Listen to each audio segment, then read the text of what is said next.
guys, I am back to do a brand new video, and this video is Fangirl Problems Part 1. I'm really excited to do this video because I can pretty much relate to everything because, I don't know, I just can. And I hope a lot of you guys out there can too, whether you fangirl over your favorite actor, your favorite singer, your favorite band, whatever, or you're like me and you love the Janoskians. And I will put a link below to their YouTube pages for their just videos, and then their Dare Sundays channel. I'll put that link in there too. And this one I just have the top 7 for part 1, and I'm going to go backwards from 7 to 1. So number 7 is the fandom is like a big family. It's like a second family, and you will probably never in your life meet everybody in the fandom, but once you go to shows and you meet some of them, you will become best friends with those people, and you'll become best friends on Twitter, on Facebook, on whatever social media site you are a part of, and it's really cool. You get to bond with people from all around the world. Like, here in the States, I am friends with people in Sweden, and people in Australia, and people in England, and people on the West Coast, people in Brazil and China. Like, I'm friends with a lot of people from this group that are fangirls just like me of these groups, whether it's the Backstreet Boys, Janoskians, New Kids on the Block. Like, there's a lot of different people I met through my fandoms, and it's pretty cool. Number 6.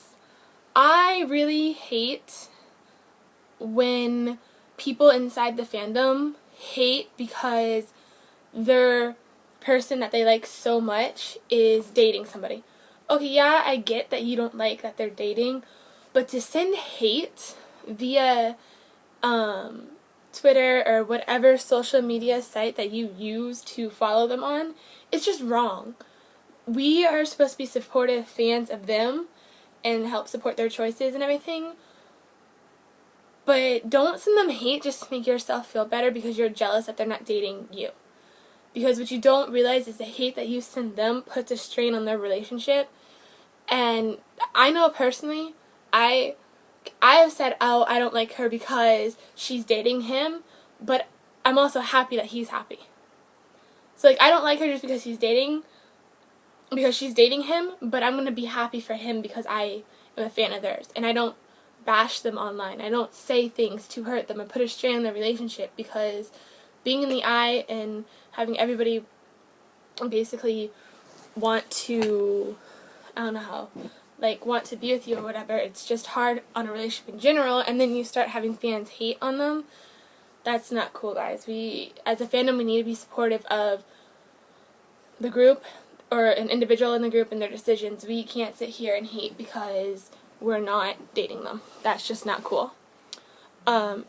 Number 5 is we have a habit of talking to them or about them as they're our best friends, and people really never understand that. So, unless you're in the family, you won't understand. Like, when you're in a fandom, you get to know things about the boys or your group, and it's like, oh my gosh, it's like we've been best friends because you know a lot of stuff about them. Number 4, when people mix up fangirl and groupie, there's a difference. Fangirling is you just freak out all the time over the littlest things that they do, and you just want to be, I don't know, you just kind of want to be with them, but not in the sense as a groupie, where a groupie just travels place to place and all they do is basically stalk them. A fangirl is you're not really traveling everywhere and stalking them, you just know a ton of stuff about them. And you just freak out all the time over the little things that could set you off.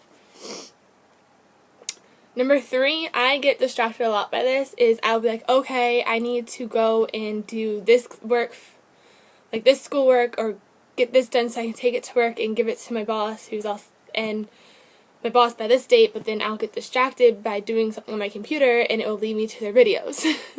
So I get distracted from doing work because of their videos, and it's kind of embarrassing when you have to go into work and face your boss or face your coworkers and be like, hey, did you get this done? No, I got distracted.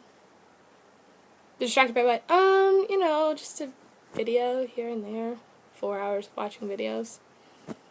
It's kind of embarrassing to tell your boss that, but luckily my boss is my cousin and she gets that I fangirl, so it's okay. Number 2 is when they go on fall tours or spring tours during the school year. That used to make me so mad because it'll be on a Thursday and you would want to get out of school early and go to the concert Thursday and stay home Friday. But your parents would never let you do, my parents wouldn't really let me do that, or your parents wouldn't let you go to a concert on a Sunday because you have to go to school on Monday, so you really never got to see your group. So annoying when that happened. It happened like all the time, and it was just so annoying. And then my number 1 fangirl problem is when they decide they're going to go on tour, but they don't come to your state, or if they come to your state, they don't come anywhere near you. It's like a 5.5 hour, 6 hour drive. So you will be taking long road trips to a different state, or just a long road trip in your state to get where they're performing. I know that I took 2 trips to Pittsburgh, and that's about a 5.5 hour drive from where I live to Pittsburgh. And then this past October, I took a trip with 2 of my best friends to Cincinnati, Ohio. That was about an 8.5, 9 hour drive to see the Janaskians, and that was the best long road trip, best trip ever, best weekend ever, where you actually bond, but it's so long that you really have to think, is it worth spending all the money in gas, plus your tickets, plus your hotel? But when you're a fangirl, you pretty much do anything you can to be where they are, to see your group, because people don't understand how much they mean to you. So, yeah, that was Fangirl Problems Part 1. Stay tuned for Fangirl Problems Part 2, coming at you later this week.